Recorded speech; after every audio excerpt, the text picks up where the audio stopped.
Hindi gagamit ng dahas pero hindi rin magpapaapi ang Pilipinas sa gitna ng tumitinding tensyon sa West Philippine Sea.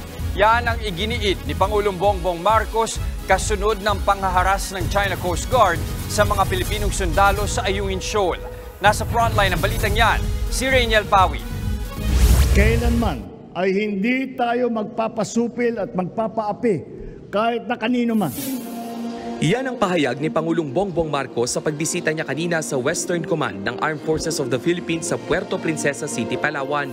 Sa gitna ng mas tumitinding tensyon sa West Philippine Sea, iginiit ng Pangulo na hindi tayo kailanman gagamit ng dahas o pananakot. Hindi rin daw tayo mananadyang makasakit ng iba. Isa umanong responsableng bansa ang Pilipinas at patuloy nating ipaglalaban ang ating karapatan alinsunod sa international law. Ang pahayag na yan ng Pangulo halos isang linggo lang matapos ang marahas na engkwentro ng mga sundalong Pilipino at ng China Coast Guard sa Ayungin Shoal. Naantala ang rotation at resupply Aurora mission para sa nakasadsad na BRP Sierra Madre matapos araruhin ng China ang ilan nating sasakyang pandagat. Nanutok pa ang mga Chino ng palakol at kutsilyo sa ating mga sundalo at binutas ang isa nating rubber boat. Taliwas sa mga sinasabi ng China na tayo ang nambubuyo. Iginiit ni PBBM na hindi nating gawaing magsimula ng gyera. Layon lang daw ng pamahalaan na magkaroon ng mapayapa at masaganang buhay ang bawat Pilipino. Una nang sinabi ni na Executive Secretary Lucas Bersamin at Philippine Coast Guard spokesperson for the West Philippine Sea Commodore J. Tariela na hindi maituturing na armed attack ang girian ng China at mga sundalong Pinoy nitong Lunes.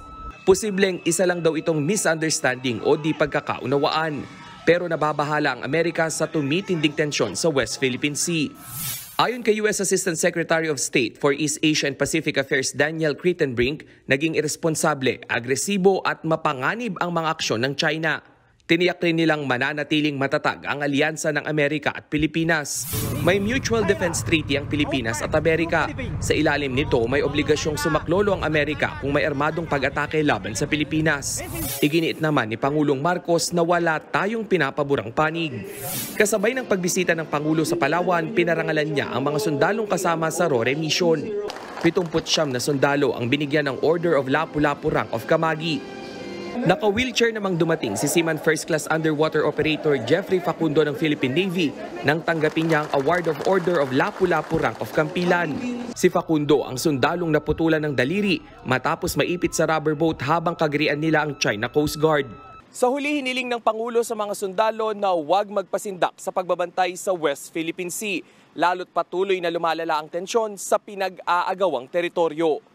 Nagbabalita mula sa frontline, Rainiel Pawid, News 5.